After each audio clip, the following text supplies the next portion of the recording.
Саламатсыздар ма? Ертегім, ертеңім жобасы аясындағы келесі ертегімізді талдауды бастаймыз. Менің оқушымның есімі Қасым-Жомарт Нұрмұхаметұлы, менің есімім Асылзат Асханбекқызы. Талдайтын ертегі алдыңғы ертегілердің жалғасы, ол неміс жазушысы Распеннің Мюнхгаузеннің басынан кешкен хикаясы деген кітаптың ішінен талдап жатырмыз. Қасым-Жомарт, бүгінгі ертегінің тақырыбы қалай? Ішін тысына шығардым. Ертегі қалай баяндалады? Ертегінің желісін айта ғой. Мюнхгаузен бірде орманда қаннен-қаперсіз келе жатқанда алдынан жерді тырнап тұрған құтырған қасқыр шығады.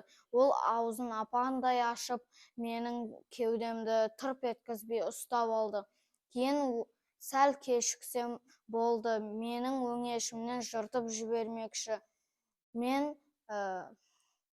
Менің орнында басқа біреу болғанда сол қасқырға беріле салатын еді.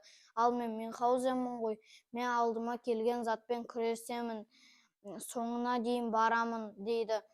Кейін ақылымды шайқаған едім, алдыма ақылым бір ойды тастап жіберді.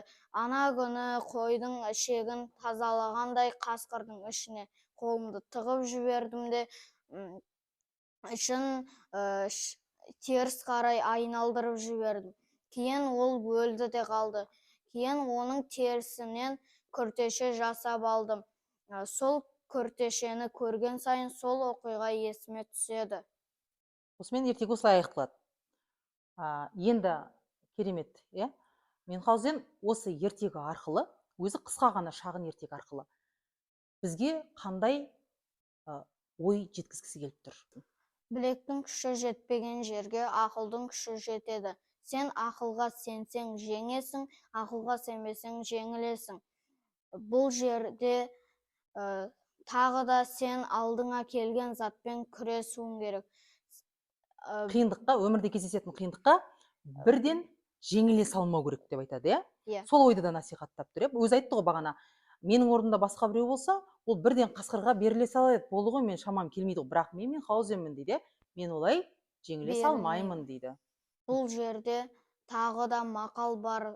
Білекті бірді жығады, білімді мыңды жығады. Біздің қазақтың осы Мюнхгаузен, ол неміс жазушысы.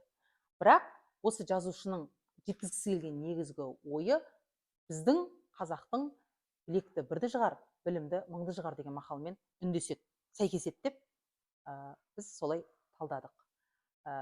Мінекей, қымбатты көрермен, ертегіні оқыған кезде осылай оның түбіндегі астындағы жазушының жеткізгісі келген ойын барынша қалықтып шығарып, балалармен осылай талдап түсіндіруге тырыстық. Сау болыңыздар.